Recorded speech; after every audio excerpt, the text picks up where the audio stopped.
There is no one single cause for the Civil War, but it can go all the way back to Manifest Destiny with the idea of as these new lands and territories are conquered and brought into the Union, would slavery be able to expand to them or not?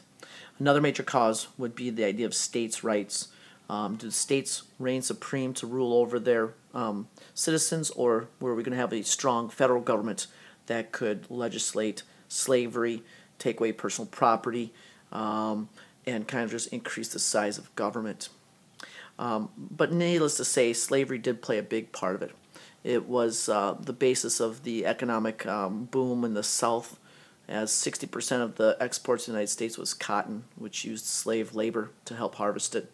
But there was also those economics and state rights questions. And when it came to it, Lincoln's plan was to preserve the Union. Another thing that had caused tensions between the North and the South was even in the Senate chambers when Preston Brooks beat up Charles Sumner and knocked him into a coma, nearly causing his death, showed increased tensions even between senators. After the attack on Fort Sumter by the South, the Civil War had begun. But even before that attack at Fort Sumter, which is in Charleston, South Carolina, all those states in blue had already seceded after the election of Lincoln, for they feared he was going to abolish slavery. But after the attack on Fort Sumter, then those gray states also had seceded. When it came to fighting the war, the North under Winfield Scott had developed the Anaconda Plan. It was a three-part plan. The Western campaign was meant to try to split the Confederacy in two down the Mississippi. The Eastern campaign was to try to take the capital of Richmond. And the third part of that was to try to instill a naval blockade around the coast and major ports of the South.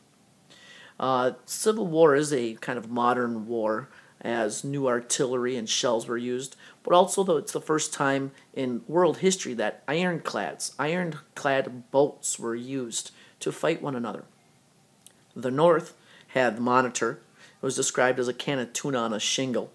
And the South had the Merrimac. And they fought at Hampton Roads off the coast of Virginia and kind of fought to a draw, but kind of changing the way that naval warfare would be fought in the future.